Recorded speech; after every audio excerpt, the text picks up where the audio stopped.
ஆண்டவராகிய இயேசு கிறிஸ்துவின் நாமத்தில் உங்கள் யாவருக்கும் என் அன்பின் நல்வாழ்த்துக்கள். மீண்டுமாக ஒரு ஜெபிக்கலாம் வாங்க நிகழ்ச்சியிலே உங்கள் யாவரையும் சந்திப்பதில் கர்த்தருக்குள் நான் அதிக மகிழ்ச்சி அடைகிறேன். வாரந்தோறும் இந்த நிகழ்ச்சியின் மூலமாக கர்த்தர் நம்முடைய வீட்டுக்கே வந்து நம்மை சந்திக்கிறார். கர்த்தர் தூரத்துக்கும் சமீபத்திற்கும் தேவன் என்று கர்த்தருடைய வேதம் சொல்லுகிறார். நாம் எந்த இடத்துல இருந்தாலும் நம்முடைய மனப்பூர்வமாக தேவனிடத்திலே இருதயம் சீர்பொருந்தி தேவனோடு கூட இணைந்து காத்திருந்தால் கர்த்தர் அந்த இடத்துல பிரசன்னமாகி நம்முடைய தேவைகள் முழுவதையும் சந்தித்து நம்முடைய ஜெபத்திற்கு பதில் கொடுக்கிறார் என்பதே நாம் கர்த்தரை குறித்து வைத்திருக்கிற நம்முடைய விசுவாசம். அதனால தான் இந்த ஜெபிக்கலாம் வாங்க என்ற இந்த நிகழ்ச்சி உலகத்தின் பல்வேறு தேசங்களில் இருந்து கவனிக்கப்பட்டாலும் எல்லா இடங்களிலும் கர்த்தர் தம்முடைய அற்புத வல்லமையை வெளிப்படுத்துகிறார். நம்ம இந்த நிகழ்ச்சியிலே கேட்கக்கூடிய பல அற்புத சாட்சிகள் நமக்கு கர்த்தர் இன்னைக்கும் உயிரோடு இருக்கிறார் என்கிற மன தைரியத்தை தருகிறது. ஆண்டவர் நம்ம கூடத்தான் இருக்கிறார். அவர் மரித்து உயிர்த்து இதோ சதா காலங்களிலும் உயிரோடு இருக்கிறேன் என்று சொன்ன வார்த்தை இன்றைக்கும் நிறைவேறுகிறது. அப்ப கர்த்தர் நம்ம கூட இருக்கிறார் என்கிற தைரியத்தை இந்த நிகழ்ச்சியின் மூலமாக வாரந்தோறும் நம்ம பெற்றுக்கொள்கிறோம். விசுவாசத்தை ஒவ்வொரு வாரமும் பலப்படுத்தி கொள்ளுகிறோம். இந்த நிகழ்ச்சி பொதுவாகவே நீங்க பார்த்தீங்கன்னா புது நிலை கிறிஸ்தவர்களுக்கான நிகழ்ச்சி. நான் ஒவ்வொரு முறை சந்திக்கும் போதும் இதை உங்களுக்கு நினைவுபடுத்த வேண்டி இருக்கிறது. ஏன்னா அந்த நிகழ்ச்சியில புதுசா பல பேர் இணைந்து ஒவ்வொரு வாரமும் இந்த நிகழ்ச்சியை பார்க்குறாங்க. மாத்திரம் இல்ல, ஒரு முறை இந்த நிகழ்ச்சியை கவனித்து பார்த்தவர்கள் தொடர்ந்து இந்த நிகழ்ச்சியை கவனித்து பார்த்து கொண்டிருக்கிறாங்க. ஏன்னா அந்த நிகழ்ச்சியின் மூலம் கர்த்தர் செய்கிற மகத்துவமான கிரியைகள், தேவ ஆவியானுடைய பிரசன்னம், கர்த்தர் நம்முடைய தேவைகளை சந்திக்கிற விதம், நமக்கு சொல்லும் ஆலோசனைகள், இதெல்லாம் உயிருள்ளவராக நம்ம வீட்டில் ஒருத்தரா இயேசு நம்ம கூட இருக்கிறார் என்கிற உணர்வை வாரந்தோறும் நமக்கு தெளிவுபடுத்தி காட்டுவதுதான். புதிதாக புது நிலை கிறிஸ்தவர்கள் இந்த நிகழ்ச்சியை நிறைய கவனிச்சு பார்க்கறதுனால இந்த நிகழ்ச்சி முழுவதும் துவக்க நிலைமையில் இருக்கிற கிறிஸ்தவர்களுக்கான ஆலோசனை செய்திகள் அல்லது அவருடைய மனதில் தோன்றுகிற கேள்விகளுக்கு விடைகளாகத்தான் இந்த நிகழ்ச்சி அமைக்கப்பட்டிருக்கிறது. போன வாரத்திலிருந்து புதுசா ஒருவர் கர்த்தரை ஏற்றுக்கொண்டு கிறிஸ்துவுக்குள்ளே கடந்து வரும்போது அவருக்கு எல்லாம் பார்த்தீங்கன்னா புதுசா இருக்கும். நான் இயேசு கிறிஸ்துவை ஏற்றுக்கொண்ட போது எனக்கு எல்லாம் புதுசா இருந்தது. கிறிஸ்தவ மதத்துல அல்லது கிறிஸ்தவர் நடுவில் அவர்களுடைய காரியங்கள், சபை, ஆராதனை, ஊழியம், வேதம் எல்லாம் புதுசு. அப்ப மனசுல பல விதமான கேள்விகள் உண்டாகும். அது சந்தேகத்துல வரல, நம்ம தெரிந்து கொள்ள வேண்டும் அப்படிங்கிறதுனால கேள்விகள் நம்முடைய மனசுல வரும். அது தவிர்க்க முடியாது. அது நல்லது. நல்ல கேள்விகள் வருவது ஆரோக்கியமானது. அது மாதிரி புதுசா வரும்போது பல கேள்விகள் நம்முடைய மனதில் வரும். யார்கிட்ட போய் கேட்கறது? முதல்ல துவங்கும் போது நல்லா இருந்தது, அதற்கப்புறம் போகும்போது இதுல நம்ம எப்படி நடந்து கொள்ளணும், என்ன செய்யணும் என்ற பல கேள்விகள் ஒரு புது நிலை கிறிஸ்தவருடைய மனசிலே தோன்றும். அது மாதிரி தோன்றுகிற சில கேள்விகளை நாங்க கடந்து வந்த வழியில நாங்க எப்படியெல்லாம் எங்க மனதுல சில கேள்விகள் தோன்றினதோ அதை அடிப்படையாக வச்சு என்னுடைய அனுபவத்தின் அடிப்படையில என்ன கேள்விகள் எல்லாம் தோன்றுச்சோ அதே மாதிரி கேள்விகள் உங்கள் மனதிலும் தோன்றுவதற்கு வாய்ப்பு இருக்கிறதுன்னு சொல்லி அவைகளை மறுபடியும் நினைவுபடுத்தி அவைகளுக்கு உண்டான சில விளக்கங்களை உங்களுக்கு சொல்ல ஆசைப்படுகிறேன். அதனுடைய அடிப்படையில தான் போன முறை நம்ம சந்தித்து கொண்ட போது கிறிஸ்தவ வாழ்க்கையில சோதனைகள் வருகிறதே, சோதனை வருமா அப்படின்னு ஒரு கேள்வி. ஏன்னா புது நிலையிலே கிறிஸ்தவர்களை கிறிஸ்துவுக்குள்ளே வரும்போது நடத்துகிறவர்கள் பெரும்பாலும் ஆசீர்வாதமான வாக்குத்தத்தங்கள், கர்த்தருக்குள்ள வந்தா எல்லாம் சமமாகிறோம், எல்லாம் நன்மையாயிரும், ஒரு போராட்டம் இருக்காது, ஒரு பிரச்சனையும் இருக்காது அப்படிலாம் நமக்கு சொல்லி கொடுத்து கூடுவாங்க. ஆனா நிஜத்திலே நீங்கள் உள்ளே பார்த்தீங்கன்னா கிறிஸ்தவ வாழ்க்கையில பல்வேறு விதமான போராட்டங்கள் இருக்கும். சில சமயங்களில் சோதனைகள் உண்டாகும். அந்த மாதிரி நேரத்துல இந்த அடிப்படை காரியங்களை மாத்திரம் கேட்டு வைத்திருக்கிறவர்கள் மனசுல ஒரு சந்தேகம் வந்துடும். ஒருவேளை நம்ம சரியா இல்லையோ, ஏன் இந்த உபத்திரம் வருகிறது, ஏன் இந்த சோதனை வருகிறது, துவக்கத்துல நல்லாத்தானே இருந்தது, அப்படிலாம் பல சந்தேகங்கள் வந்துடும். அதனால ஒருவருக்கு சுவிசேஷம் அறிவிக்கும் போது நம்ம நேர்மையாய் அந்த சுவிசேஷத்தை அறிவிக்கணும். வெறும் வாக்குத்தத்தங்கள், வெறும் நன்மைகளை மாத்திரம் சொல்லி உங்களுக்கு எந்த போராட்டம் வராது, எந்த பிரச்சனையும் வராது அப்படின்னு சொல்லி ஒருவரை அழைத்து அப்புறம் நீங்க அவரை விட்டுட்டீங்கன்னா அவர் அதற்கு பிறகு கிறிஸ்தவ வாழ்க்கைக்காக சந்திக்க நேரிடுகிற போராட்டங்கள் வரும்போது தளரவோ அல்லது கர்த்தரை விட்டு பின்வாங்கவோ வாய்ப்பு உண்டாகிறோம். இயேசு தம்மிடத்தில் வருகிறவரிடத்தில் அவர் சொன்னபோது பாருங்க, ஒரு நேர்மையான காரியத்தை சொன்னார். உலகத்தில் உங்களுக்கு உபத்திரம் உண்டு. உங்களுக்கு உலகத்தில் உபத்திரம் வராதுன்னு இல்லை. கிறிஸ்தவர்களாக மாறிட்டோம், கிறிஸ்துவோடு இருக்கிறோம், உபத்திரம் வராது என்பதல்ல. உலகத்தில் உங்களுக்கு உபத்திரம் உண்டு, ஆகிலும் திடன் கொள்ளுங்கள், நான் உலகத்தை ஜெயித்தேன். அதே மாதிரி உங்களுக்கும் பிரச்சனை வரும், போராட்டம் வரும். ஆனால் அதில் ஒரு வெற்றியை நான் கடைசியில் கொடுப்பேன். அந்த போராட்டங்களும் பிரச்சனைகளும் தான் ஒரு மனிதனை கிறிஸ்துவுக்குள்ளே பலமுள்ளவனாக உருவாக்குகிறது. அதனால அது அவசியம்தான் அப்படிங்கிறத பற்றி போன முறை நம்ம சந்தித்து கொண்ட போது 2 நிகழ்ச்சிகளிலே நான் அதை குறித்து உங்களிடத்தில் தெளிவாய் பேசினேன். இன்னைக்கு நம்ம பார்க்க போறது என்ன தெரியுமா? ரட்சிக்கப்பட்ட ஒருவர் வேற ஒரு சமுதாய அமைப்பிலிருந்து அல்லது வேற ஒரு மத நம்பிக்கையிலிருந்து வேற ஒரு கலாச்சாரத்தில் இருந்து ரட்சிக்கப்பட்டு வருகிறவர் இயேசு மெய்யான தெய்வம் என்று கண்டு கொண்டு விட்டார். அவருக்கு அடுத்து வரக்கூடிய ஒரு கேள்வி என்னன்னா, சபைக்கு போகணும் அப்படின்னு சொல்றாங்களே, சபைக்கு போவது அவசியமா? அல்லது நான் என் வீட்டிலேயே கிறிஸ்துவை நினைத்து ஜெபம் பண்ணி ஆராதனை பண்ணி அல்லது வசனம் வாசித்து குடும்பமாக நாங்கள் இருந்தால் போதுமா? சபைக்கு போகணுமா அப்படின்னு ஒரு கேள்வி எல்லாருடைய மனசிலும் வரும். நான் ரட்சிக்கப்பட்ட புதுசில் எனக்கு அந்த சந்தேகம் வந்தது. நான் ரட்சிக்கப்பட்டு ஏறத்தாழ ஒரு 5-6 மாதங்கள் நான் எந்த சபை தொடர்பும் இல்லாமல் இருந்தேன். நான் என் மட்டில் ஜெபம் பண்ணுறது, என் மட்டில் பைபிள் படிக்கிறது, எனக்கு என்ன புரியுமோ என்ன விளங்குமோ அதுதான் அர்த்தம் என்று யோசிப்பது, எங்கள் குடும்பமாக சேர்ந்து நாங்கள் ஒரு நேரத்தை குறிப்பிட்டு ஜெபம் பண்ணுவது, இப்படி தான் இருந்தோம்.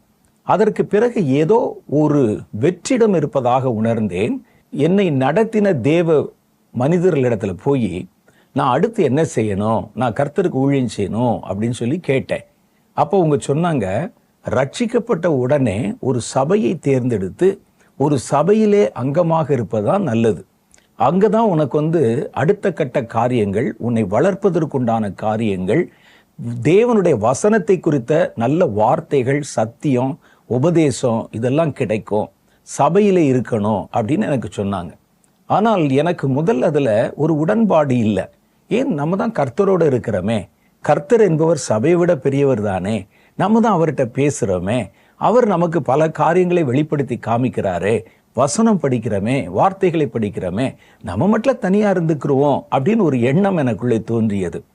ஆனால் வேதத்தில் இந்த சபைக்கு போவது அவசியமா அப்படிங்கிற கேள்விக்கு நிறைய விளக்கங்கள் இருக்கிறது. அப்போ அந்த நேரத்தில் என் மனதில் தோன்றின சந்தேகம், சபைக்கு போகிறது அவசியமா? ஒரு சபையில் போய் அங்கத்தினராக இருப்பது நமக்கு அவசியமா? அப்படியே போகிறதுனாலும் எந்த சபைக்கு போகிறது நன்மை நமக்கு கொடுக்கும் அப்படின்னு ஒரு சிந்தனை, ஒரு கேள்வி எனக்குள் வந்தது. உங்கள் மனசுலையும் முதல் நிலை கிறிஸ்தவர்களாக இருக்கும் பட்சத்தில் இந்த கேள்வி தவிர்க்க முடியாததாக கடந்து வரும். இதில் முதல் காரியம், ஏன் இந்த கேள்வி வருகிறது அப்படின்னு பார்த்தீங்கன்னா, ஒருவேளை நீங்கள் சார்ந்திருக்கும் உங்களுடைய சமுதாயம் அல்லது உங்களுடைய உறவினர்கள், அவர்கள் கிறிஸ்துவுக்கு எதிரானவர்களாக அல்லது வேற மார்க்கத்தை பின்பற்றக்கூடாது என்கிற கட்டுப்பாடு விதித்தவர்களாக, ரொம்ப மூர்க்கமுள்ளவர்களாக ஒருவேளை இருக்கலாம். ஒருவேளை நம்ம குடும்பம் கர்த்தரை ஏற்றுக்கொண்டு விட்டது என்று தெரிந்தால் சமுதாயத்திலிருந்து நம்மளை ஒதுக்கி வச்சிடலாம். கிறிஸ்துவை நம்ம ஏற்றுக்கொண்டு நம்ம மட்டில் வீட்டில் ஆராதனை செய்தால் அல்லது வீட்டில் ஜெபம் பண்ணி கொண்டால் யாருக்கும் தெரியாது. இதுக்காக வீட்டை விட்டு எடுத்தேறி ஒரு சபைக்கு போயிட்டு வருகிறோம் அப்படின்னு சொன்னால் பக்கத்தில் 4 பேர் நம்முடைய உறவினர்களிடத்துலையோ நாம் சார்ந்திருக்கிற சமுதாயத்தினரிடத்துலையோ போய் இவங்க எங்கேயோ வேற ஒரு கிறிஸ்தவ கோயிலுக்கு போகிறாங்க, வேத கோயிலுக்கு போகிறாங்க அப்படின்னு சொன்னால் குடும்பத்தில் பிரச்சனை வந்துடும். அதனால நம்ம கர்த்தருக்குள்ளே விசுவாசமாக இருக்கிறோம், அது நமக்கும் தேவனுக்கும் தெரிஞ்சா போதும், எதுக்கு நம்ம சபைக்கு போகணும் அப்படின்னு நீங்கள் நினச்சிருக்கலாம். அந்த நேரத்தில் யாராவது ஒருவர் நீங்கள் சபையில் அங்கத்தினராக இருக்கணும், சபைக்கு போகணும், சபை கூடி வருதலை விட்டுவிடக்கூடாதுன்னு சொல்லும்போது இந்த கேள்வி உங்களுக்குள்ளே எழும்போது இயற்கை. கண்டிப்பாக அந்த கேள்வி வரும். கண்டிப்பாக போயே ஆகணுமா? சபைக்கு போகலைன்னா பரலோகம் போக முடியாதா? அப்படிங்கிற மாதிரி சில கேள்வி வரும். ரெண்டாவது பாருங்க, சபைகளுடைய இன்றைய நிலைமை. நிறைய நம்ம கேள்விப்படுகிற பல காரியங்கள். அப்பெல்லாம் பார்த்தீங்கன்னா சபையில் சின்ன சின்ன குறைபாடுகள் இருக்கும். மனிதர்களால் ஏற்படுத்தப்பட்ட எந்த அமைப்பிலும், எந்த காரியத்திலும், அல்லது மனிதர்களால் நடத்தப்படுகிற எந்த காரியத்திலும் குறைகள் இருக்கிறது என்பது மாற்ற முடியாத, தவிர்க்க முடியாதது. குறை இருக்கும். ஆனால் அந்த குறைகள் முன்னெல்லாம் ஒரு சபைக்குள்ளே வருகிற சின்ன சின்ன பிரச்சனைகள் அந்த சபைக்குள்ளேயே முடிந்து போய்விடும். ஆனால் இப்போ உள்ள காலத்தில் நீங்கள் பார்த்தா ஒரு சின்ன காரியத்தை கூட ஊதி பெருசாக்கி சமூக வலைத்தளங்களில், யூடியூப்ல ஒவ்வொரு ஊழியர்கள், ஒவ்வொரு சபைகளை குறித்தும் பயங்கரமான விமர்சனங்கள் கொடுக்கப்படும் போது அதை பார்க்குற நமக்கு ஒரு பயம் வந்துடுது. இது எதுக்கு? இயேசு நல்லவர், அவ்வளோதானே. எதுக்கு நம்ம ஒரு சபையில் போய் மாட்டிக்கிறணும்? இவரை பற்றி ஒன்று சொல்கிறாங்க, அவரை பற்றி ஒன்று சொல்கிறாங்க, பெரிய ஊழியர்களை பற்றி விமர்சனம் வைக்கிறாங்க. இந்த சபையில் காணிக்கைன்னு காணிக்கை வாங்குறாங்க, வாங்குகிற காணிக்கைக்கு கணக்கு கொடுக்க மாட்டேங்கிறாங்க. பாஸ்டர் ஆடம்பரமாக இருக்கிறாரு, இந்த ஊழியர் இப்படி பேசுகிறாரு, அப்படி பேசுகிறாருன்னு இன்னைக்கு ஒரு கூட்டம் பேர் அதை யூடியூப் போன்ற சமூக வலைத்தளங்களிலே பதிவிடுகிறதை வழக்கமாக வச்சிருக்கிறாங்க. இதை நம்ம பார்க்க நமக்கு ஒட்டுமொத்த ஊழியர்கள், ஒட்டுமொத்த சபை என்கிற அமைப்பின் மேலே நம்பிக்கை போய்விடுகிறது. குறைகள் இருக்கிறது, இல்லைன்னு சொல்லலை. குறைகளை சுட்டி காட்டலாமா? காட்டலாம், அதுலேயும் தப்பு இல்லை. ஆனால் அது எங்கே காட்டணும் என்ற ஒரு நியமம் இருக்கிறது. சபையில் ஒரு பிரச்சனை வரும்போது அந்த சபையாருக்கு கடிதம் எழுதி அதை தெரிவித்தார்கள். ஆனால் இன்னைக்கு பொது வெளியிலே, சமுதாய வெளியிலே இவைகளை கொண்டு வரும்போது இதை கிறிஸ்தவங்க மாத்திரம் பார்க்கல, எல்லாரும் பார்க்குறாங்க. அதுக்கு புதுசாக ஒரு டைட்டில் வைக்கும்போது என்னமோ ஏதோன்னு சொல்லி உள்ள அந்த காரியத்தை பார்க்குறாங்க. இதனால இந்த மாதிரி நிறைய கேள்விப்படுறதுனால புது நிலை கிறிஸ்தவர்கள் சபைங்கிறதுலாம் மோசம், ஊழியக்காரர்கள் மோசம், ஊழியங்கள் மோசம், இது எதுக்கு நமக்கு? ஆனால் இயேசு நல்லவர், அதனால இயேசு நாமும் தனித்து இருந்து விடலாமே. ஒரு கூட்டத்தில் போய், குழுவில் போய் அலசடிப்பட்டு அவங்க ஏதாவது ஒன்று சொல்லி இது எதுக்கு நமக்கு தேவையில்லை அப்படிங்கிற நிலைமையில இந்த கேள்வி உங்களுக்கு வருவதும் இயற்கை. மூணாவது ஒரு காரியம் இருக்கு. சிலர் இருக்கிறாங்க, எதிலும் தங்களை இணைத்து கொள்ள விரும்பாத ஒரு சுபாவம், தனிமையாக இருக்கணும். எதுக்கு போய் ஒரு சமுதாயத்தில், ஒரு குழுவில், ஒரு கூட்டத்தில் நம்ம வேற ஒரு பிரிவிலிருந்து, வேற ஒரு இடத்துலேருந்து, வேற ஒரு பின்னணியிலிருந்து வந்திருக்கிறோம். புதுசாக இருக்கிற ஆட்களோட போய் நம்ம ஏன் பழகி அங்கே போய் நம்ம இணைத்து கொள்ளணும் அப்படின்னு சிலருக்குள்ள அந்த குணம் இருக்கும். அவங்க தனியாக இருக்கத்தான் விரும்புவாங்க. யாரோடையும், சில ஆட்கள் நீங்கள் பாருங்களேன், பக்கத்து வீட்டாரோடு கூட பேச மாட்டாங்க. நண்பர்கள் என்று ரொம்ப குறைந்த எண்ணிக்கையில் இருப்பாங்க. அவங்களுக்கு இப்படிப்பட்ட சத்தியத்தை சொல்லும்போது அவங்க என்ன நினைப்பாங்கன்னா, இது எதுக்கு நமக்கு? கர்த்தரோட நம்ம இருக்கிறோமே, சபையை விட கர்த்தர் ரொம்ப பெரியவர் இல்லையா? அவர் பேச மாட்டாரா? அவர் நடத்த மாட்டாரா? அதனால நம்ம சபை கூடி வருவது என்பது நமக்கு வேண்டாம் அப்படிங்கிற மாதிரி ஒரு எண்ணத்தில் இருக்கிறவங்க மனசுலையும் இந்த கேள்வி வரும். ஆகவே ஒன்று, வெளிப்படையாக கிறிஸ்துவை பின்பற்ற முடியாத நிலைமையில் இருக்கிறவங்க. ரெண்டாவது, சபையினுடைய இன்றைய நிலைமையை குறித்த பல செய்திகளை கேட்கிறதுனால அவங்களுக்கு சபையின் மேல இருக்கிற நம்பிக்கையே போய்விடுகிறது. மூணாவது, எதிலும் தன்னை இணைத்து கொள்ளாதவர்கள். நாலாவது, ஒரு குடும்பத்தில் யாராவது ஒருவர் ரட்சிக்கப்பட்டிருப்பாங்க. அதில் வெறும் மனைவி மாத்திரம் ரட்சிக்கப்பட்டாலோ அல்லது குழந்தைகள் ரட்சிக்கப்பட்டாலோ பெற்றோரிடத்துல போய் பதில் சொல்ல முடியாது. அதனால ரகசியமாக உட்காந்து ஜெபம் பண்ணுவாங்க. வெளியே யாருக்கும் தெரியாது. பைபிள் படித்தாலே தகப்பனார் கோபமாயிருவார், தாயார் சீற்றம் அடைஞ்சிருவாங்க. அப்படி இருக்கும். சில இடத்துல பார்த்தீங்கன்னா சில அம்மாமார்கள், சில தாய்மார்கள் ரட்சிக்கப்பட்டிருப்பாங்க. புருஷன் பயங்கரமான ஆளாக இருப்பார். அவருக்கு தெரியாமல் ஒளிச்சு வச்சு ரகசியமாக படிப்பாங்க. இந்த மாதிரி சூழ்நிலையில் நாங்கள் சபைக்கு போக முடியுமா அப்படின்னு ஒரு கேள்வி நமக்குள்ளே வரும். நியாயமான கேள்விதான். சூழ்நிலைக்கு ஏற்றபடி கொஞ்ச காலம் வரைக்கும், குடும்பத்தார் ரட்சிக்கப்படுகிற வரைக்கும் நம்ம கொஞ்சம் அமைதலாக இருப்பது ஒரு பெரிய குற்றம் அல்ல. வேதத்தில் நம்ம பார்த்தோம்னா இன்னைக்கும் அனுபவத்தில் நீங்க பார்த்தா ரகசிய கிறிஸ்தவர்கள் அப்படின்னு ஒரு குரூப் இருக்கிறாங்க. இந்த ரகசிய கிறிஸ்தவர்கள் யார் அப்படின்னா, வெளி உலகத்துக்கு தங்களை கிறிஸ்தவர்களாக காட்ட முடியாத சூழ்நிலையில் இருப்பாங்க. ஆனா உள்ளுக்குள்ள அவர்கள் கிறிஸ்துவின் மேல பற்றும் பக்தியும் உள்ளவங்களா இருப்பாங்க. நல்ல ஜெபம் பண்ணுவாங்க, ஃபாஸ்டிங் பண்ணுவாங்க, ரகசியமா கர்த்தருடைய வார்த்தைகளை செய்திகள் மூலம் கேட்பாங்க, நல்ல வேதத்தை ஒளித்து வைத்து ரகசியமா படிக்கிறவங்க இருக்கிறாங்க. இந்த மாதிரி சூழ்நிலையில் இருக்கிறாங்க. ஆனா ஒரு காரியத்தை நீங்கள் நல்லா தெரிஞ்சுக்கிறணும், இந்த ரகசியமா இருக்கக்கூடிய கிறிஸ்தவர்கள் எப்பொழுதுமே ரகசியமா இருந்து விடக்கூடாது. கர்த்தராகிய இயேசுவை நீ விசுவாசி, அப்பொழுது நீயும் உன் வீட்டாரும் ரட்சிக்கப்படுவீர்கள் வேதம் சொல்லுது. அவர்களும் அந்த ரட்சிப்புக்குள்ள வர்ற வரைக்கும் வேணுமானா நீங்க கொஞ்ச நாள் பொறுமையா காத்திருக்கலாம். இல்ல வீட்டை விட்டு ஒட்டச்சிட்டு வெளியே வருவேன், எங்க சபை பார்த்துக்கிறோம் அப்படிலாம் வருவது சபைக்கும் பிரச்சனையை கொண்டாந்துரும், உங்களுக்கும் பிரச்சனையை கொண்டாந்துரும். அது உங்களுடைய சூழ்நிலையை பொறுத்தது. ஆனா எப்பவுமே நம்ம அப்படி இருந்துடக்கூடாது. குடும்பத்தார் ரட்சிக்கப்படுவதற்கு ஜெபம் பண்ணணும். நம்முடைய நடக்கைகள் குடும்பத்தாரை கண்டிப்பா ரட்சிப்புக்குள்ள கொண்டு வந்து விடும். வேதம் அதைத்தான் சொல்லுகிறது. நீ கர்த்தராகிய இயேசுவை விசுவாசி, அப்பொழுது நீயும் உன் வீட்டாரும் ரட்சிக்கப்படுவீர்கள். ஆனா அந்த கால சூழ்நிலை வரைக்கும் உங்களுடைய நிலைமைக்கு ஏற்றபடி சபைக்கு போக முடியாம இப்படிப்பட்ட ஒரு இக்கட்டான சூழ்நிலை இருந்தா, நீங்கள் அது வரைக்கும் கொஞ்சம் ரகசியமாக தேவனை உங்கள் மனதோடு வைத்துக் கொள்வது நல்லது. சில இடத்துல பார்த்தீங்கன்னா அவங்க வீட்டை எதிர்த்து கொண்டு சர்ச்சுக்கு போறேன்னு வந்துருவாங்க. இவர்களை அடக்க முடியாம அந்த வீட்டார் சபைக்கு வந்து தொந்தரவு பண்ணுவாங்க. எப்படி நீங்க அவங்க வர்றாங்க, சபையில் எப்படி சேர்க்கலாம் அப்படி இப்படின்னு வந்து சர்ச்சுக்கும் பாஸ்டருக்கும் பெரிய பிரச்சனையை கொண்டாந்துருவாங்க. இப்போ ஒன்றும் கெட்டு போகவில்லை. உங்களுடைய மனதிலே நீங்கள் தேவனை ஆராதிக்கிறீர்கள்.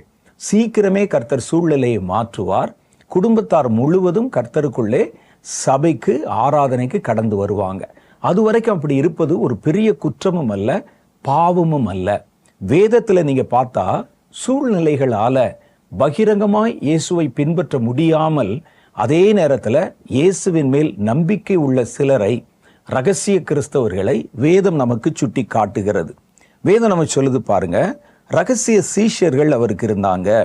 மத்தேயு சுவிசேஷம் 27வது அதிகாரம் 57 60 வரைக்கும் உண்டான வசனங்கள்ல ஒருத்தரை பார்க்கிறோம்.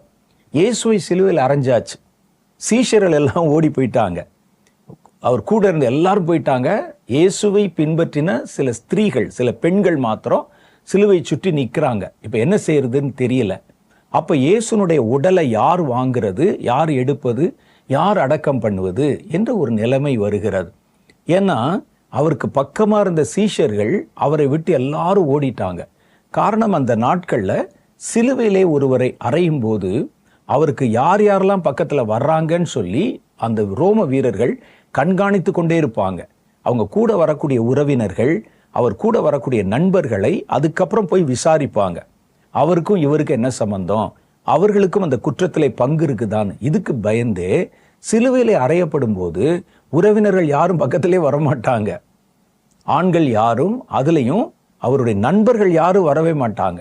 சீஷர்கள் அப்படித்தான் தப்பிச்சு போயிட்டாங்க. அந்த நேரத்தில் வேதம் சொல்லுது, சாயங்காலம் ஆன போது இயேசுவுக்கு சீஷனும் ஐஸ்வர்யவானாயும் இருந்த யோசேப்பு என்ற பேர் கொண்ட அரிமத்தா ஊரானாகிய ஒரு மனுஷன் வந்து, பார்த்தீங்களா, இயேசுக்கு சீஷனாக இருந்தார். ஆனால் அந்த 12 சீஷர் கூட்டத்தில் இல்லை. 12 சீஷருடைய பேர் உங்களுக்கு தெரியும், தெரியலைன்னா பைபிளை படித்து பாருங்க. அந்த 12 சீஷர் கூட்டத்தில் அரிமத்தா ஊரானாகிய யோசேப்பு இயேசுவோடு இருந்தார்னு சொல்லி எங்கேயுமே போடலை. இவர் பெரிய ஒரு ஐஸ்வர்யவான். இயேசு போற இடத்துல எல்லாம் பின்னாலேயே அவரும் போகல. மற்ற சீஷர்கள் மாதிரி, ஒரு யோவான் மாதிரி, ஒரு யாக்கோபு மாதிரி, அவர்களோடு கூட அந்த 12 பேரோடு இவரும் கடந்து போகல. ஆனா இயேசுவின் மேலே அவருக்கு ரொம்ப பக்தி இருந்தது. அப்ப இயேசுவை பின்பற்றுன்னு சொன்னா கூட பரவாயில்ல. வேதம் அவரை பற்றி என்ன சொல்லுதுன்னா, இயேசுடைய சீஷன் என்று சொல்லுகிறது. சீஷன். அப்ப இவர் மனதளவில் தன்னைத்தான் வெறுத்து தன் சிலுவை எடுத்துக்கொண்ட ஒரு சீஷனுடைய நிலைமையில அவர் எங்கே சொல்லப்படுகிறார். பெரிய ஐஸ்வர்யவானாகவும் இருந்தார். அந்த யோசேப்பு வந்து இயேசுனுடைய சரீரத்தை வாங்கி கொண்டு அதை அடக்கம் பண்ணுவதற்கு கொண்டு போனார். பாருங்க, சாயங்காலம் ஆன போது இயேசுக்கு சீஷனும் ஐஸ்வர்யவானுமாயிருந்த யோசேப்பு என்னும் பேர் கொண்ட அரிமத்தா ஊரானாகிய ஒரு மனுஷன் வந்து பிலாத்துவினிடத்திலே போய் இயேசுவின் சரீரத்தை கேட்டான். அப்பொழுது சரீரத்தை கொடுக்கும்படி பிலாத்து கட்டளையிட்டான். ஏன்னா அவர் பணக்காரர் இல்லை, அதனால அவரை பகைத்து கொள்ள மாட்டாங்க கவர்மெண்ட்ல. அதனால இவர் தைரியமா போய் பிலாத்து இடத்துல கேட்கிறார். சரி, அந்த சரீரத்தை எடுத்து கொண்டு போங்கன்னு பெர்மிஷன் கொடுத்துட்டாங்க. தான் கன்மலையில் யோசேப்பு அந்த சரீரத்தை எடுத்து அதை மெல்லியதான ஒரு துப்பட்டியிலே சுற்றி தான் கன்மலையில் வெட்டி வைத்திருந்த தன்னுடைய புதிய கல்லறையிலே அதை வைத்து கல்லறையின் வாசலில் ஒரு பெரிய கல்லை புரட்டி வைத்தான். இயேசுவை பின்பற்றின சீஷர்கள் கூட, அவரோடு கூட வந்த அவருடைய அப்போஸ்தலர்கள் கூட செய்யாத காரியத்தை இந்த ரகசியமா இயேசுவை தன் மனதிலே குருவாக ஏற்றுக்கொண்ட, தெய்வமாக ஏற்றுக்கொண்ட இந்த அரிமத்தா ஊரானாகிய யோசேப்பு கர்த்தருடைய சரீரத்தை வாங்கி அவனுடைய சொந்த கல்லறையில அடக்கம் பண்ணினான். அதான் பாருங்க, ரொம்ப ஆச்சரியமான விஷயம். சில ஆளுக்கு அப்படி இருப்பாங்க, வெளியரங்கமா ஒண்ணுமே தெரியாது, ஆனா கிறிஸ்துவின் மேலே தங்களுடைய மனதளவில் ரொம்ப பக்தி வைத்து அவரை நேசித்து சமயம் வரும்போது அந்த பக்தியை வெளியே காட்டுவாங்க. ரெண்டாவது பாருங்க, நிக்கோதேமுன்னு ஒரு ஆள் இருந்தாரு. யோவான் சுவிசேஷம் 3வது அதிகாரம் 1-2 ஆகிய வசனங்கள். அவர் யூதருக்கு அதிகாரி, கவர்மெண்ட்ல வேலை செய்யறாரு, ஒரு பெரிய ஆபீசர். அதனால இவர் மற்ற சீஷர்கள் மாதிரி இயேசுவோட கூட போக முடியாது. அதனால ரகசியமா இயேசுவிடத்திலே வந்து தன்னுடைய ஆவிக்குரிய சந்தேகங்களை கேட்டு அவர் பேசுகிறதை பார்த்த உடனே அவரை தன் மனதளவிலே சொந்த குருவாக ஏற்றுக்கொண்டவன். யோவான் 3வது அதிகாரம் 1-2 ஆகிய வசனங்கள் சொல்லுது. யூதருக்குள்ளே அதிகாரியான நிக்கதேமு எனப்பட்ட பரிசேயன் ஒருவன் இருந்தான். அவன் ராக்காலத்திலே இயேசுவினிடத்தில் வந்து, ரபி, நீர் தேவனிடத்திலிருந்து வந்த போதகர் என்று அறிந்திருக்கிறேன். ஏனெனில் ஒருவனும் தன்னுடனே தேவன் இராவிட்டால் நீர் செய்கிற இப்படிப்பட்ட அற்புதங்களை செய்ய மாட்டான் என்றான். அப்ப கர்த்தர் அவனுக்கு மறுபிறப்பின் அவசியத்தை, மறுபிறப்புனா என்ன, ரட்சிக்கப்படுதலை குறித்து நேரடியாக அந்த ராத்திரியில அவனுக்கு உபதேசம் பண்ணுகிறார். அப்புறம் போயிடுறாரு அவரு. அதுக்கப்புறம் இயேசுவை பின்பற்றி கொண்டு அவர்களோட எல்லாம் கூட சேர்ந்து அப்படிலாம் வரல. அவர் தன்னுடைய டியூட்டிக்கு வேலைக்கு போயிடுறாரு. இப்ப இவர் என்ன செய்யறாருன்னா, இவரும் இயேசுவை அடக்கம் பண்ணுவதற்கு உதவி செய்கிறதை பார்க்கிறோம். யோவான் 7வது அதிகாரத்துல 50வது வசனத்துல இயேசுவுக்காக வாதாடுகிறார். அப்ப யூதர்கள் அந்த இடத்துல கூடி, ஆசாரியர்கள் பெரியவங்க எல்லாம் கூடி இயேசுவை எப்படியாவது கொல்லணும், இயேசுவை அழித்து விட வேண்டும், அவருக்கு ஒரு மரண தண்டனை கொடுக்கணும் அப்படின்னு பேசும்போது இந்த நிக்கோதேமு எழுந்து அவர்களுடைய வாதாடுகிறார். இவர் ஒரு ஹை அபிஷியல் தானே, அவர் அங்க வந்து வாதாடுகிறார். ஒருவனை விசாரிக்காம, ஒருவனோடு என்ன இருக்குதுங்கிறது தெரியாம அவனுக்கு மரண தண்டனை கொடுப்பதற்கு உங்கள் பிரமாண சட்டத்துல இடம் இருக்கான்னு கேட்கிறாரு. அதோட அவங்களுக்கு கோபம் வந்துருது. நீயும் அந்த கலிலேயர்களில் ஒருவனா? கலிலேயாவிலிருந்து எந்த தீர்க்கதரிசி வரமாட்டாங்களே அப்படின்னு வசனத்துல எழுதி இருக்குதே அப்படின்னு வாதாடுறாங்க. ஆனாலும் அவரை எதிர் பேச முடியாம அதோட கலைஞ்சு போயிடுறாங்க. அதே மனிதர் யோவான் சுவிசேஷம் 19வது அதிகாரம் 39-40 ஆகிய வசனங்கள்ல அவருடைய மனசுல இயேசு இருக்கிறார். அவர் என்ன செய்றார் பாருங்களேன், அடக்கத்திலே உதவி செய்கிறார். ஆரம்பத்துல 39 வசனம் சொல்லுது, ஆரம்பத்திலே ஒரு ராத்திரியில் இயேசுவிடத்தில் வந்திருந்த நிக்கோதேமு என்பவன் வெள்ளை போலமும் அப்புறம் கரிய போலமும் கலந்து ஏறக்குறைய 100 ராத்தல் கொண்டு வந்தான். 100 கிலோ கொண்டு வந்து அவர்கள் இயேசுவின் சரீரத்தை எடுத்து யூதர்கள் அடக்கம் பண்ணும் முறைமையின்படியே அதை சுகந்த வர்க்கங்களுடனே சீலைகளில் சுற்றி கட்டினார்கள். பார்த்தீங்களா, சீஷர்கள் இல்லை, வேற பெண்கள் யாரும் இல்லை, இவர்கள் 2 பேரும் ரகசியமாய் தங்கள் மனதிலே இயேசுவை தெய்வமாக ஏற்றுக்கொண்டவர்கள். இது மாதிரி இருக்கிறவங்களும் இருக்கிறாங்க.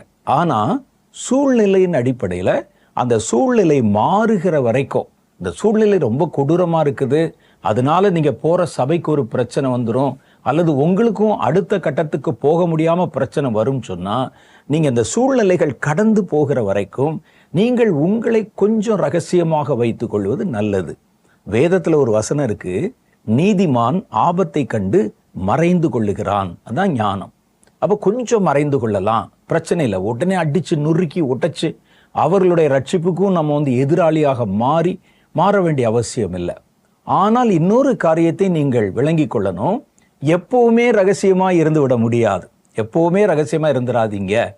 இது நல்லா தானே இருக்கு அப்படின்னு சொல்லி வெளியே போகும்போது பழைய பாரம்பரியங்களை கடைபிடிப்பதும், மற்ற உறவினர்களோட விக்கிரகங்கள் போன்ற காரியங்களில் கடந்து போவதும், இங்கே மனசுக்குள்ள மாத்திரம் நான் ஜெபம் பண்ணிக்கிறேன் அப்படின்னு சொல்லுவதும், அது எப்பவும் நிரந்தரமாக இருக்கக்கூடாது. நீங்கள் கர்த்தரை சரியாய் விசுவாசித்தால் உங்கள் வீட்டார் ரட்சிப்புகளை கண்டிப்பாக வந்துருவாங்க. சமயங்கள் கர்த்தர் அதற்கேற்ற போக்கை உண்டு பண்ணுவார். நீங்கள் அதை பயன்படுத்தி கொள்ளணும். எனக்கு தெரிந்த நிறைய பேரை நான் பார்த்துருக்கிறேன். அல்லது கர்த்தர் சூழ்நிலையை மாற்றி உங்களை விசாலமா தேவனை தொழுது கொள்வதற்குண்டான பாதையை உண்டாக்குவார் சில சமயங்கள். அப்ப அதுக்காக நம்ம காத்திருக்கலாம். அதுல தப்பு இல்லை என்பதை விளங்கி கொள்ளணும். ஆனா சபை கூடி வருவது நிச்சயமா முக்கியம். ஒரு குறிப்பிட்ட காலம் வரைக்கும் வேண்டுமானால் அதை நம்ம வச்சுக்கலாம் ஒழிய எப்பவுமே நம்ம அப்படி இருந்துடக்கூடாது. ஏன்னா வேதம் சொல்லுகிறது, மனுஷர் முன்பாக என்னை அறிக்கை செய்கிறவன் எவனோ அவனை பரலோகத்தில் இருக்கிற பிதாவின் முன்பாக நான் அறிக்கை செய்வேன். மனுஷர் முன்பாக என்னை மறுதலிக்கிறவன் எவனோ அவனை நான் பரலோகத்தில் இருக்கிற பிதாவுக்கு முன்பாக மறுதலிப்பேன் என்கிறார். அப்ப இந்த சூழ்நிலைகள் உங்களுக்கு சாதகமா மாறுகிற வரைக்கும், அல்லது நீங்கள் பிரச்சனைகளை எதிர்கொள்ளுகிற பலன் கொள்ளுகிற வரைக்கும் நீங்கள் கொஞ்சம் ரகசியமாக இருந்து கொள்வதில் எந்த தப்பும் இல்லை. ஆனால் முடியும்னு வச்சுக்கோங்க. குடும்பமாக ரட்சிக்கப்பட்டீங்க, நாங்கள் யாருக்கும் பதில் சொல்ல வேண்டியதில்லைன்னு சொன்னால் நீங்கள் தைரியமாய் உடனே என்ன செய்யணும்? சபையில் நீங்கள் உங்களை இணைத்து கொள்ளணும். அப்போ வேதம் சபையை பற்றி என்ன சொல்லுகிறது அப்படின்னு பார்த்தா, தேவனுடைய சபையிலே நம்ம கண்டிப்பாக சேரணுமா அப்படின்னு கேட்டால் கண்டிப்பாக சேரணும். அதற்காகத்தான் வேதத்தில் ரட்சிக்கப்பட்டவர்களை கர்த்தரே சபையில் சேர்த்து வந்தார் என்ற ஒரு வசனம் நமக்கு எழுதப்பட்டிருக்கிறது. அப்போஸ்தலருடைய புஸ்தகம் 2வது அதிகாரம் 47வது வசனத்தில் படிச்சீங்கன்னா, தேவனை துதித்து ஜனங்கள் எல்லோரிடத்திலும் தயவு பெற்றிருந்தார்கள். யாரு? கிறிஸ்தவர்கள். ரட்சிக்கப்படுகிறவர்களை கர்த்தர் அனுதினமும் சபையிலே சேர்த்து வந்தார். அப்ப முதல்ல சபையில சேர்த்தது சபையில் இருக்கிற ஊழியர்கள் அல்ல, பாஸ்டர்கள் அல்ல. அப்ப கர்த்தர் அந்த சபை என்கிற அமைப்பை அங்கீகரிக்கிறதுனால அவரே ரட்சிக்கப்படுவர்களை கொண்டு சபையில சேர்த்து வந்தார் என்பதினால சபையினுடைய முக்கியத்துவம் என்ன என்பதை நம்ம விளங்கி கொள்ள முடிகிறது. சபை கண்டிப்பா வேணும். எனக்கு முடியும், எனக்கு போக முடியும் அப்படின்னு இருக்கிற நேரத்தில் சும்மா உட்கார்ந்து வெட்டிக்கதை பேசிக்கொண்டு அவர் சரியில்லை, இவர் சரியில்லை, இவர் வாங்குற பணத்துக்கு கணக்கு சொல்றது இல்ல, இவர் பேசுற வார்த்தை தப்பா இருக்கு, வசனம் தப்பா இருக்கு, இவரை பத்தி நான் அங்க பார்த்தேன், இங்க பார்த்தேன், யூடியூப்ல போட்டிருக்குன்னா நம்ம இப்படி உட்கார்ந்து இப்படி வியாக்கியானம் பேசிக்கொண்டு இருப்பது பெரிய ஒரு தவறு. நல்ல சபையை நீங்க கண்டுபிடிச்சு சபையோடு நம்ம இணைத்து கொள்ள வேண்டும். சபைக்கு போயிடாதன்னு சொல்லி கர்த்தர் யாருக்கும் சொல்லவே மாட்டார். அதனால நீங்கள் நல்ல ஒரு சபையை கண்டுபிடிக்கிற பொறுப்பு நமக்கு இருக்குது. அப்ப அதனால நம்ம என்ன செய்யணும்? சபை கூடி வருவது என்பது அவசியமான ஒன்று. சபை கூடி வருவதின் முதல் நோக்கம் என்ன அப்படின்னா, தேவனை தொழுது கொள்வதுதான் நோக்கம். சபையில தேவனை தொழுது கொள்வது, அல்லது மனிதர்கள் ரட்சிக்கப்பட்டவர்கள் தேவனுடைய பிள்ளைகள் தேவனை தொழுது கொள்ள வேண்டும் என்பதுதான் தேவனுடைய பிரதானமான ஒரு நோக்கம். பரலோகத்திலே தேவ தூதர்கள் தேவனை தொழுது கொள்ளுகிறார்கள். பூமியிலே தம்முடைய ஜனங்கள் தம்மை தொழுது கொள்ள வேண்டும் என்பது கடவுளுடைய விருப்பம். யோவான் 4வது அதிகாரம் 23, 24 ஆகிய வசனங்கள்ல வேதம் சொல்லுது, தேவனுடைய பிள்ளைகள் தேவனை தொழுது கொள்ள வேண்டும். உண்மையாய் தொழுது கொள்ளுகிறவர்கள் பிதாவை ஆவியோடும் உண்மையோடும் தொழுது கொள்ளும் காலம் வருகிறது. அது இப்பொழுதே வந்திருக்கிறது. தம்மை தொழுது கொள்ளுகிறவர்கள் இப்படிப்பட்டவர்களாய் இருக்கும்படி பிதாவானவர் விரும்புகிறார். தேவன் ஆவியாய் இருக்கிறார். அவரை தொழுது கொள்ளுகிறவர்கள் ஆவியோடும் உண்மையோடும் அவரை தொழுது கொள்ள வேண்டும் என்று இயேசு சொன்னார். அப்ப தம்முடைய ஜனங்கள் மெய் தேவனை தொழுது கொள்ளணும். அப்ப தேவனுடைய அன்பை ருசித்தவர்கள், தேவனாலே ரட்சிக்கப்பட்டவங்க, அவருடைய இரத்தத்தினாலே பாவம் கழுவப்பட்டவங்க ஒன்று சேர்ந்து தேவனை ஆராதிக்க வேண்டும், தொழுது கொள்ள வேண்டும் என்பதுதான் சபையினுடைய முதல் நோக்கம். மற்றதெல்லாம் அப்புறம். முதல் நோக்கமே தொழுதுகை, தேவனை தொழணும். அதுக்கு ஒரு இடம். அந்த இடத்துல அவர்கள் கூடி வந்து தேவனை தொழுது கொள்ளுகிறார்கள். அப்போ ஒரு சபையை நீங்க பார்க்கும்போது அந்த சபை தேவனை தொழுது கொள்ளுகிறதா அப்படின்னு நம்ம கவனிக்கணும். நம்மை தேவனை தொழுது கொள்ளும்படிக்கு நம்மை நடத்துகிறதான்னு பார்க்கணும். மூன்றாவது, அங்கே தொழுது கொள்ளுகிற தொழுகை ஆவியோடும் உண்மையோடும் இருக்குதான்னு பார்க்கணும். தொழுது கொள்ள வேண்டும் என்கிற காரணத்தினால எதையாவது செய்து அல்லது வேற மாம்சீகமான காரியங்களை ஆராதனைகளில் உள்ள புகுத்தி அங்கே சினிமாவில் இருக்கக்கூடிய பாடல்கள், மியூசிக்கு இதெல்லாம் வைத்து ஆலயத்தில் ஆராதனை பண்ணா அது தேவனுக்கு விருப்பமானதல்ல. சபையினுடைய நோக்கமே தேவனை தொழ வேண்டும். சும்மா தொழுறதில்ல, ஆவியோடும் உண்மையோடும் தொழணும். உண்மையான தொழுகை அப்படின்னு வேதம் காட்டுகிற சில முன்மாதிரிகள் இருக்கிறது. அந்த உண்மையான தொழுகையை நம்ம தொழ வேண்டும் என்பது கர்த்தருடைய விருப்பமா இருக்குது. அப்ப தேவனுடைய பிள்ளைகள் ஒன்றாய் கூடி தொழ வேண்டும். குடும்பமா நம்ம கூடி பாட்டு பாடலாம், ஒரு வசனம் வாசிக்கலாம், தேவனை தொழுது கொள்ளலாம். ஆனா அதற்கும் ரட்சிக்கப்பட்ட தேவனாலே அழைக்கப்பட்ட தேவனுடைய பிள்ளைகள், ஆவிலே நிறைஞ்சவங்க, இவர்களெல்லாம் சேர்ந்து ஒரு இடத்துல தேவனை மகிமைப்படுத்தி தொழுவது என்பது பரலோகத்தினுடைய சாயலை பூமியிலே கொண்டு வரும். பரலோகத்தில் யாரும் வீட்டிலேருந்து தொழுகிறது இல்லை. தொழுவதற்கென்று ஒரு இடம், ஆராதனை கூடம், ஆராதனை ஸ்தலம் இருக்குது, தேவனை ஆராதிக்கிற இடம். அது மாதிரி அந்த இடத்துல வந்து ஆராதிக்கணும். தாவீது எவ்வளவு பெரிய ராஜா! அவர் நினைச்சா தன்னுடைய வீட்டில் தேவனுடைய உடன்படிக்கை பெட்டி அல்லது வேதம் ஏதாவது ஒன்றை வைத்து அவரும் அவருடைய குடும்பத்தாரும் ஆராதனை பண்ணலாம். ஏன்னா பிரபலமா இருக்கிறவங்க வெளியே போனா ஜனங்கள் சுற்றி கொள்வார்கள். ராஜா எப்படி வெளியே வர முடியும்? அதனால நீங்க ஆராதிங்கப்பா அப்படின்னு சொல்லிட்டு அவர் இருந்திருக்கலாம். அல்லது வீட்டிலேயே ஆராதிக்கலாம். வீட்டிலேயே ஆராதனை செய்வதற்கு ஒரு சின்ன ஒரு ஆராதனை ஸ்தலத்தை நியமித்து கட்டி அரண்மனையில அவர் போய் அவரும் அவருடைய மனைவி பிள்ளைகளும் நின்று ஆராதிச்சிருக்கலாம். ஆனா வேதத்தில் என்ன சொல்லுது தெரியுமா? தேவனுடைய ஆலயத்துக்கு போவோம் வாருங்கள் என்று என் நண்பர்கள் அழைத்த போது என் மனதிலே சந்தோஷம் உண்டானது. நான் ஆனந்த களிப்போடு தேவனுடைய ஆலயத்திலே கடந்து போனேன். அவருடைய ஆலயத்திலே தங்குவதற்கு எனக்கு ஒரு அடைக்கலாங்குருவிக்கு இடம் கிடைச்ச மாதிரி கிடைச்சிச்சே அப்படின்னு சொல்றார்.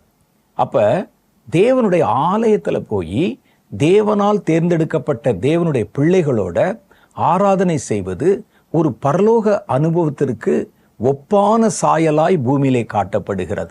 அதனால அவர்கள் என்ன செய்யறாங்க? நல்ல ஒரு சபையை கண்டுபிடிச்சு அல்லது தேவனை தொழ வேண்டும் என்கிற முறைப்படி தொழுகிற, பரிசுத்த ஆவியிலே நிறைந்து தொழுகிற ஒரு தொழுகை கூடத்தை நீங்கள் தெரிந்து கொள்வது அவசியமான ஒன்று. அந்த சமாரிய பெண் இயேசுவிடத்துல கேட்கிறா, நாங்க தேவன் கடவுளை மனிதர்கள் தொழுது கொள்ள வேண்டும் என்பது கடவுளுடைய கட்டளை. ஆனா நாங்க கடவுளை தொழுது கொள்றதுக்கு தேவாலய மலைக்கு போகணுமே, நாங்க சமாரியர்களாக இருக்கிறோம், எருசலேமுக்கு வர வேண்டி இருக்குதே.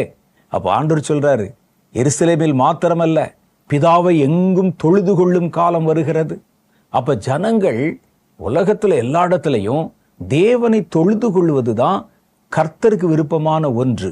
பாருங்க, இந்த இடத்துல தொழுது கொள்ளுகிறவர்கள் இப்படிப்பட்டவராய் இருக்க வேண்டும் என்று பிதாவானவர் விரும்புகிறார். அப்ப இந்த தொழுகை என்பது சபையில ரொம்ப முக்கியம். ஒரு சர்ச்சில் நீங்க போனா முதல்ல அவருடைய தொழுகை முறையை பாருங்கள். அவர்கள் ஆராதிக்கிறது தேவனை நோக்கி ஆராதிக்கிறாங்களா அல்லது வழக்கத்தின்படி ஆராதிக்கிறார்களா, மனிதர்களை பிரியப்படுத்தும்படி ஆராதிக்கிறாங்களா, அதுல அந்நிய கலப்பு இருக்குதா, அதுல பரிசுத்த ஆவியானுடைய நிறைவு இருக்குதா?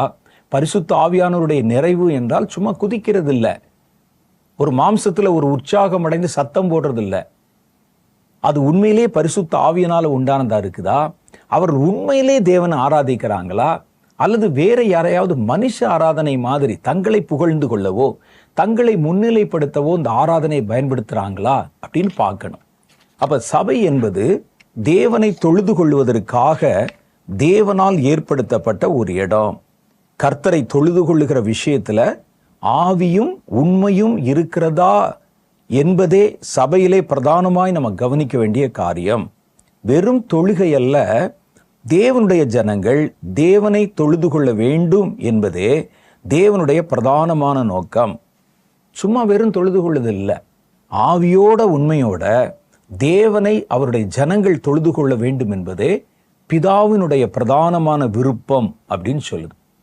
இரண்டாவது காரியம் பாருங்களேன், சபையிலே சத்தியமானது போதிக்கப்பட வேண்டும். சபையில் ஆராதனை முடிஞ்சிருச்சு, ஓகே, அப்ப எல்லாரும் கூடி ஆராதிக்கிறதுக்கு தான் அந்த இடத்த வச்சிருக்கிறாங்க. இரண்டாவது, சபையிலே கர்த்தருடைய சத்தியம் உபதேசம் போதிக்கப்படுகிறதா? அப்போஸ்தலருடைய புஸ்தகம் 2வது அதிகாரம் 42வது வசனத்துல அவர்கள் அப்போஸ்தலருடைய உபதேசத்திலும் அந்யோன்யத்திலும் அப்பம் பிட்குதலிலும் ஜெபம் பண்ணுதலிலும் உறுதியாக தரித்திருந்தார்கள். யாரு?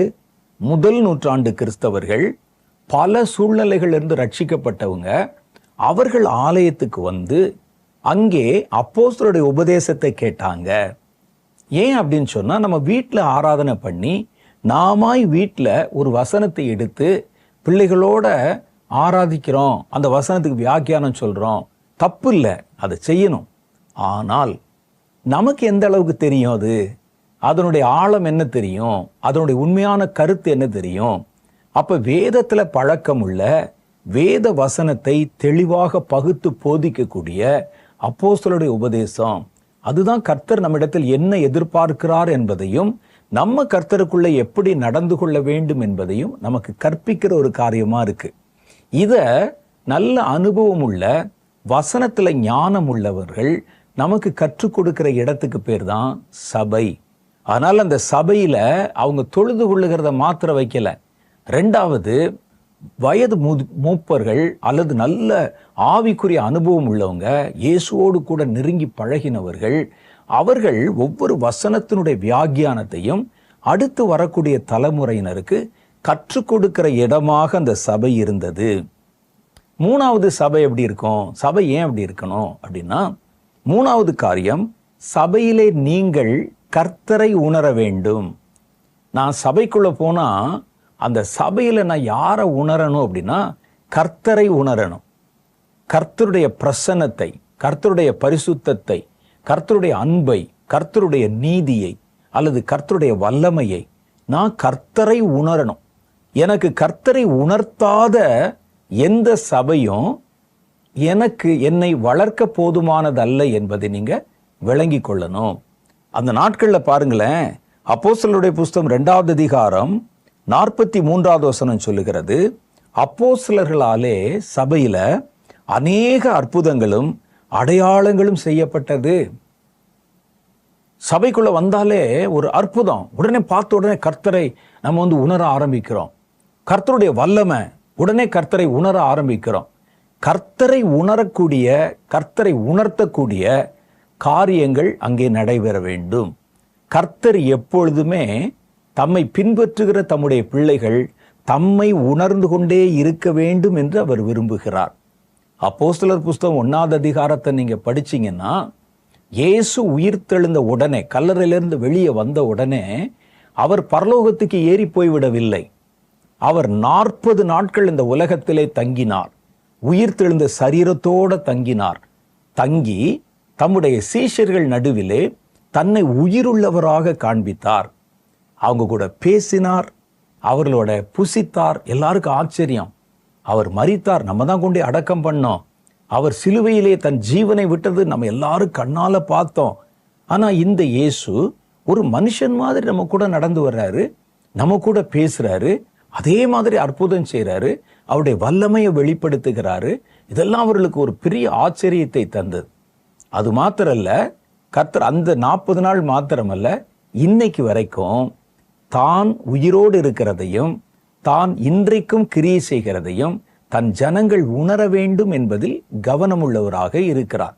வெளிப்படுத்தின விசேஷம் 1வது அதிகாரத்தில் சொல்லும்போது சொல்றாரு, மரித்தேன், ஆனாலும் இதோ சதா காலங்களிலும் உயிரோடு இருக்கிறேன் என்று கர்த்தர் சொல்றார். அப்ப நம்ம ஒவ்வொரு முறையும் கர்த்தரை உணர்வதற்கு, அவரை உயிருள்ளவராக உணர்வதற்கு, ஒன்று அவருடைய அடையாளங்களை பார்க்கிறோம், அவர் செய்கிற அற்புதங்களை பார்க்கிறோம், அவருடைய அபிஷேகத்தை உணர்கிறோம், அவருடைய வார்த்தைகளை உணர்கிறோம். அதை ஒரு மனுஷன் பேசுறதா பார்க்காம கர்த்தரே அந்த இடத்துல அசைவாடுகிறதை பார்க்கிறோம். அப்படி பார்க்க முடிஞ்சா அதுதான் உண்மையான சபை. அந்த சபையில நம்ம கர்த்தரை உணரணும். உள்ள நுழைஞ்சாலே தேவ பிரசன்னம், தேவன் நம்ம கூட இன்னைக்கு வெளிப்படுத்தி பேசுகிறார். சிலர் சொல்லுவாங்க, பார்த்தீங்கன்னா, இன்னைக்கு எனக்கு என்ன பிரச்சனை இருந்ததோ, என் மனசுல என்ன கேள்வி இருந்ததோ, நான் எதை குறித்து யோசித்து கொண்டு வந்தேனோ, சரியா இங்க சபைக்குள்ள வந்தா கர்த்தர் அதற்கு ஏற்ற ஒரு ஆலோசனையை, ஒரு வார்த்தை அங்க பேசினாரு. எனக்கு உடனே என் சந்தேகமெல்லாம் நிவர்த்தி ஆகிவிட்டது. உண்மையிலேயே கர்த்தர் இந்த சபையில் இருக்கிறார். அப்ப இந்த சபையில, எந்த சபையில நீங்க போனாலும் அது கர்த்தரை உணர்த்துகிறதாக இருக்கணும். தேவ பிரசன்னத்தை நீங்க உணரணும். அப்படி உணர்த்துவதற்காகவே கர்த்தர் சபையின் நடுவிலே உலாவுகிறார். வெளிப்படுத்தின விசேஷத்துல பாருங்க, பொற்கச்சை கட்டினவராக 7 பொன் குத்து விளக்குகளுக்கு நடுவிலே அவர் உலாவினதாக காட்டப்படுகிறது. இது எதற்கு நிழலாட்டமாக, ஊமையாக இருக்குதுன்னா, கர்த்தர் சபைகளின் நடுவிலே, ஏற்றப்பட்ட வெளிச்சத்தை கொடுக்கிற சபைகள் நடுவிலே அவர் உலாவுகிறார். நான் எல்லா சபையும் சொல்லல, அணைஞ்சு போன சபை, தீஞ்சு போன சபை, வெளிச்சம் இல்லாத சபை அங்க இல்ல. அதனாலதான் பாருங்க, 7 பொன் கொத்து விளக்குகள், அது பொன்னிலே உண்டாக்கப்பட்டது, அதுல விளக்கு ஏற்றப்பட்டிருந்தது. ஆனா சின்ன சின்ன குறைகள் இருந்தது. பின்னால வரக்கூடிய வசனங்களை நீங்க பாத்தீங்கன்னா சின்ன சின்ன குறை இருந்தது. எந்த விளக்குக்கு பின்னாலேயோ கீழேயோ ஒரு சின்ன இருட்டு இருக்கும். அதை பெருசு பண்ணக்கூடாது. லைட் எரியுது, கர்த்தர் அதை பார்க்கிறார். அதன் நடுவிலே அவர் உலாவுகிறதை பார்க்கிறோம். அங்க அனலும் இல்லை குளிரும் இல்லைன்னு திட்டுனா கூட கர்த்தர் இந்த சபை நடுவிலே உலாவி கொண்டிருந்தார். அதான வேதத்துல பார்க்கிறோம். அப்ப சில சபை சுத்தமா கர்த்தரை விட்டு பின்னால போயிடும். துணிகரமாய் தேவனுக்கு எதிரான காரியங்களை செய்யும். துணிகரமாய் இயேசுனுடைய தெய்வீக தன்மையை மறுதலிக்கும். துணிகரமாய் வேதத்துக்கு எதிராக பேசுவாங்க. அதுல வெளிச்சம் இல்லை, அதன் நடுவில் இல்லை. எரிந்து பிரகாசிக்கிற அல்லது பொன் குத்து விளக்குகளைப் போல ஏற்றப்பட்டிருக்கிற சபைகள் நடுவில் கர்த்தர் உலாவுகிறார் என்று வேதம் சொல்லுது. சின்ன சின்ன குறை இருந்தா அதை போய் பெருசுபடுத்திட்டு இருக்க கூடாது. அந்த சபையிலே எனக்கு கர்த்தர் பேசுறாரா, என்னை கர்த்தர் சந்திக்கிறாரா, எனக்கு வேண்டிய நன்மைகளை கர்த்தர் அந்த இடத்துல வச்சு எனக்கு கொடுக்கிறாரா, அதை தான் நம்முடைய கருத்திலே நம்ம கொள்ளணும். 4வது காரியம் பாருங்க, சபை என்பது ஒரு ஐக்கியம், ஒரு ஃபெலோஷிப். தேவ ஜனங்கள், நம்ம மாதிரியே தேவ ஜனங்கள், நம்ம மாதிரியே இயேசுவை ஏற்றுக்கொண்டவர்கள், நம்ம நடக்கிற பாதை மாதிரியே ஏறத்தாழ அனுபவங்களுக்குள்ளே கடந்து போறவங்க, நம்ம எல்லாம் ஒன்னா கூடி ஆராதனை செய்வதற்கு ஒரு இடம். அப்படி வரும்போது நாம் ஒருவருடைய அனுபவத்தினால் ஒருவர் விசுவாசத்தை பெற்றுக்கொள்ளுகிறோம். ஒருவருடைய ஆலோசனையினால் இன்னொருவர் பலப்படுத்தப்படுகிறோம். ஒற்றையாய் இருந்து விழுகிறவனுக்கு ஐயோ, 2 பேராய் இருந்தால் அனல் உண்டாகும் என்று வேதம் சொல்லுகிறது. இயேசுவும் சொல்லும்போது 2 பேராவது 3 பேராவது என் நாமத்தில் கூடியிருக்கும், எந்த இடத்திலும் நான் அவர்கள் நடுவில் வந்து அவர்களை ஆசீர்வதிக்கிற தேவன் என்று நமக்கு சொல்லியிருக்கிறார். அப்ப இந்த 2-3 பேரு அல்லது தேவனுடைய ஜனங்களுடைய ஒரு கூட்டம், அவர்கள் எல்லாரும் ஒரே மாதிரி அனுபவம், ஒரே கர்த்தரை ஆராதிக்கிறவங்க, ஒரே வசனத்தை வாசிக்கிறவங்க, ஒரே வேதத்தின் மேல் நம்பிக்கை கொண்டவர்கள். இவங்கெல்லாம் ஒன்னா இருக்கும்போது ஒரு ஆவிக்குரிய அனல் உண்டாகிறது. ஒருவன் கொஞ்சம் குறைஞ்சு போனா கூட இந்த அனலுள்ள இடத்துல போகும்போது இவர்கள் மறுபடியும் அந்த அனலை பெற்றுக் கொள்ளுகிறார்கள். அதனால்தான் ஒற்றையாய் இருந்து விழுகிறவனுக்கு ஐயோ. அந்த காலத்துல சமைக்கிறதுக்கு விறகுகளை அடுக்கி அடுப்புல வச்சிருப்பாங்க. அந்த காலத்துல அந்த விறகு நல்ல 10 விறகு 4 விறகு ஒரு அடுப்புக்குள்ள இருந்து எரியும் போது எல்லாம் தீப்பிடிச்சு எரியும். ஒன்று அணைந்தாலும் அடுத்தது அந்த தீயிலிருந்து இது மறுபடியும் பற்றி கொள்ளும். நீங்க அடுப்பை நல்லா கவனிச்சு பார்த்தீங்கன்னா தெரியும். ஒரு கட்டையில இந்த நெருப்பு குறைஞ்சா பக்கத்துல எரிந்து கொண்டிருக்கிற கட்டையில இருக்கிற தீ இதை மறுபடியும் பிடிச்சிக்கிறோம். பெரிய பெரிய காட்டு தீ கூட அப்படித்தானே, ஒரு மரத்துல பிடிச்சா பக்கத்துல இருக்க மரத்திலையும் அது பிடித்து கொள்ளும்.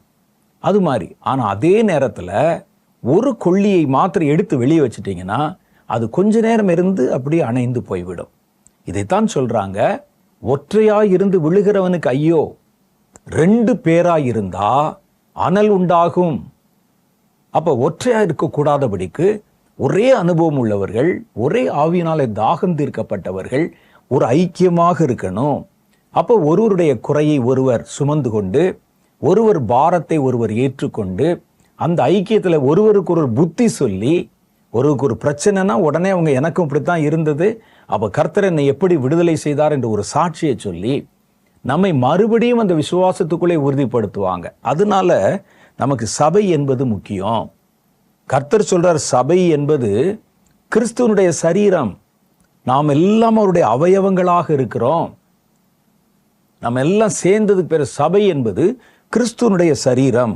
1 கொரிந்தியரின் புஸ்தகம் 12வது அதிகாரம் 12 14 வரைக்கும் உண்டான வசனம் சொல்லுது, எப்படி எனில் சரீரம் ஒன்று, அதற்கு அவயவங்கள் அநேகம். ஒரே சரீரத்தின் அவயவங்கள் எல்லாம் அநேகமாயிருந்தும் சரீரம் ஒன்றாகவே இருக்கிறது. அந்த பிரகாரமாகவே கிறிஸ்துவும் இருக்கிறார். ஒரு சபையில அது ஒரு சரீரத்துக்கு ஒப்பா இருக்குது. நாம் எல்லாம் அதோடைய அவயவங்கள் என்று கர்த்தர் சொல்றார். நீங்க நல்லா யோசிச்சு பாருங்க. ஒரு சரீரத்தில் இருக்கிற வரைக்கும் தான் ஒரு அவயவம் வளரும். அந்த சரீரத்தை விட்டு ஒரு சுண்டு விரலை கூட நீங்க வெட்டிட்டீங்கன்னா, சுண்டு விரலை தனியா வச்சு பாருங்க, வளருமான்னு பாருங்க. வேதம் சொல்லுது, மரத்தை குறித்தாவது நம்பிக்கை இருக்கிறது, வெட்டப்பட்ட மரம் துளிர்க்கும் என்று. மனிதனை குறித்து என்ன நம்பிக்கை இருக்குது அப்படின்னு ஏசாயா கேட்கிறார். அப்போ ஒரு விரலை மாத்திர வெட்டி நீங்க ஒரு பாட்டில போட்டு வைங்க, அது வளருதான்னு பாருங்க, வளராது.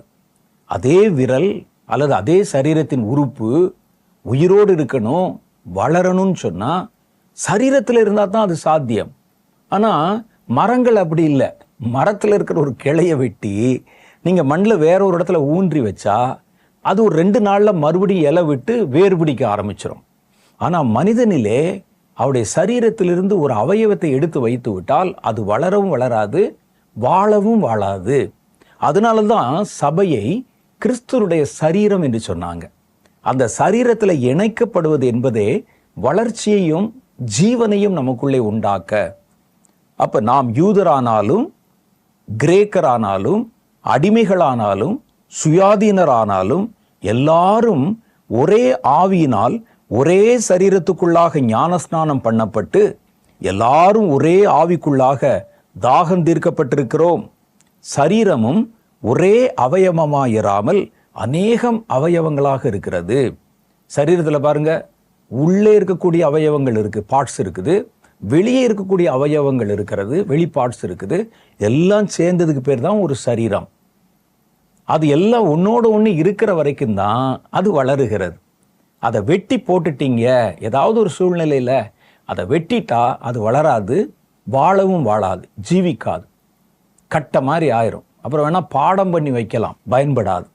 அப்ப சபையையும் சபையின் ஜனங்களையும் ஓமைப்படுத்தும் போது வேத புஸ்தகம் அவர்களை கிறிஸ்துவின் சரீரத்தோடு ஒப்பிட்டு பேசுகிறது. 1 கொரிந்தியர் புஸ்தகம் 12:25-27 சொல்றாங்க, சரீரத்திலே பிரிவினை உண்டாயிராமல் அவயவங்கள் ஒன்றை குறித்து ஒன்று கவலையாயிருக்கும்படி தேவன் கனத்தில் குறைவுள்ளதற்கு அதிக கனத்தை கொடுத்து சரீரத்தை இப்படி அமைத்திருக்கிறார். ஆதலால் ஒரு அவயவம் பாடுபட்டால் எல்லா அவயவங்களும் கூட பாடுபடும். ஒரு அவயவம் மகிமைப்பட்டால் எல்லா அவயவங்களும் கூட சந்தோஷப்படும். நீங்களே கிறிஸ்துவின் சரீரமாயும் தனித்தனியே அவயவங்களாயும் இருக்கிறீர்கள். அப்ப இது கிறிஸ்துவினுடைய சரீரமான சபை அப்படிங்கிற அடையாளம் என்ன தெரியுமா? உங்க சபையில ஒரு ஆள் கஷ்டப்பட்டா அது எல்லாருக்கும் கஷ்டத்தை உண்டாக்கணும். ஒருத்தருக்கு ஒரு குறைவு உண்டானா எல்லாருக்கும் குறைவு உண்டாகணும். காலில் ஒரு சின்ன சுண்டு விரல் இருக்கு, அந்த விரல் எதுக்கு பயன்படுதுன்னு நமக்கு தெரியாது. அதை நம்ம ரொம்ப கேர் எடுக்கிறதும் கிடையாது, அது இருக்குது அப்படி, அவ்வளோதான். மற்ற பெரிய விரல்கள் போல அதெல்லாம் ரொம்ப கொண்டாடப்படுவதில்லை. அந்த கால் சுண்டு விரல்ல அடிபட்டுருச்சு அல்லது அது கட் ஆயிருச்சுன்னு சொல்லுங்களேன், இப்போ நம்முடைய கண்ணு, காது, கவனம் எல்லாம் அந்த விரல் மேலேயே இருக்கும், அதையே தான் பார்த்து கொண்டு இருக்கும். ஒரு கையில் அடிபட்டுருச்சு, ஒரு சுண்டு விரல் அடிபட்டுருச்சுன்னா நம்முடைய கவனம் முழுசும் அதிலேயே தான் இருக்கும், அது குணமாகணும் குணமாகணும்னு. அது வரைக்கும் நம்ம அதை கவனிச்சிருக்க மாட்டோம். நம்முடைய முழு கவனிப்பும் நம்முடைய முழு அக்கறையும் அதன் மேலே இருக்கும். அதே தான் நீங்கள் கிறிஸ்துவின் சரீரமாகவும் அதில் இருக்கிறவர்கள் அவயவமாகவும் இருக்கிறாங்கிறத எப்படி கண்டுபிடிக்கலாம்னா, ஒருவருக்கு ஒரு குறைச்சல் வந்தா மற்றவர்கள் அதை தங்கள் குறையாக நினைப்பாங்க. ஒருவருக்கு ஒரு சந்தோஷம் வந்தா எல்லாரும் சந்தோஷப்படுவாங்க. அது இல்லை. இப்போ பல சபைகளில் நம்ம பார்க்குறோம், காலைல பார்த்தோன்னே உங்களை பார்த்தோன்னே பிரைஸ் தி லார்ட் பிரதர்ன்னு சொல்லுவோம் சர்ச் ஆராதனையில், கை குலுக்கிட்டு போவோம், கடைசி முடிஞ்சோடனே சரி போயிட்டு வரோம் தோத்துறோம்னு சொல்லிட்டு வீட்டுக்கு போயிடுவோம். எவ்வளோதான். அவர் கஷ்டப்படுகிறார், பாடுபடுகிறார், சபையில் வந்து சாட்சியில் என் குடும்பத்தில் உள்ள கஷ்டமாக இருக்குது ஜெபிச்சுக்கங்கன்னு சொன்னால் கூட நாம் அதை குறித்து ரொம்ப கவலைப்படுகிறதும் இல்லை. அவர் பிரச்சனையை தீர்ப்பதற்கு நாம் என்ன செய்யலாம் என்பதை யோசிப்பதும் இல்லை அப்படின்னு சொன்னால் இது சரீரமும் அல்ல, அவயவமும் அல்ல. அது ஏன்னா அவங்களுக்கு அந்த பாதிப்பு உண்டாகவில்லை. ஒருவர் படுகிற கஷ்டத்தை இன்னொருவரால் உணர முடியல. சரீரத்தில் அப்படி எப்படி இருக்கும்? சரீரத்தில் ஒரு கஷ்டம் உண்டானா, ஒரு இடத்துல கஷ்டம் உண்டானா சரீரம் முழுவதுமே அதையே தானே நினைக்குது, பாதிக்கப்படுது, வேதனைப்படுது. அப்ப அது மாதிரி இருந்தால்தான் அது கிறிஸ்துவினுடைய சபை. அப்ப இதுக்கு தான் அந்த ஐக்கியம். இதனாலதான் கர்த்தர் என்ன செய்றார்னா, நீங்கள் ஒருவரோடு ஒருவர் கூடியிருக்கணும். நீங்கள் கூடி வரும்போது ஒருவர் குறையை ஒருவர் பார்த்து ஏற்றுக்கொண்டு ஒருவருக்கு ஒருவர் புத்தி சொல்லி, யாராவது ஒரு சின்ன குறை இருக்குன்னு சொன்னா புத்தி சொல்லுங்க. அவங்களுக்கு புத்தி சொல்லி நாம எப்படி வரணும், எப்படி வளரணும் என்பதை குறித்து அவர்களுக்கு கற்றுக் கொடுத்து பேசுங்க. பேசிட்டு சர்ச்சு முடியுமோ சிலர் பார்த்தீங்கன்னா அந்த கடைசி ஜெப நேரம் அல்லது பல பெரிய சபைகளில் காணிக்க போட்டோன்னே கிளம்பிடுவாங்க. சபையை பொறுத்தளவில் என்னுடைய கடமை என்பது காணிக்கை செலுத்துதான். காணிக்கை நேரம் அப்படின்னு சொல்லி காணிக்கை போட்ட உடனே ஒரு கும்பல் அப்படியே வெளியே போகிறத பார்க்கலாம் நம்ம. ஏன்னா அதுக்கப்புறம் அவங்களுக்கு அது தேவையில்லை. இன்னும் சிலர் இந்த கடைசி ஜெப நேரம் வந்தோடனே எந்திரிச்சு போயிடுவாங்க. ஆனால் ஒரு சபை கூடி வருதில்ல, சபை முடிஞ்ச பிறகுதான் உங்களுக்கு நிறைய வேலை இருக்குது. அங்கு இருக்கிறவர்களோட நம்ம ஐக்கியம் கொள்வதற்காகத்தான் கர்த்தர் சபை வைத்திருக்கிறார். ஒருவர் பாரத்தை ஒருவர் ஏற்றுக்கொண்டு ஒருவருக்கு ஒருவர் ஆலோசனை சொல்லி ஒருவருக்கு ஒருவர் புத்தி சொல்லி இப்படியாக கர்த்தர் ஒரு அவயவமாக சபையை நமக்கு ஏற்படுத்தி வைத்திருக்கிறார். அப்ப சபை கூடி வருவது என்பது நமக்கு கண்டிப்பான ஒரு அனுபவம்.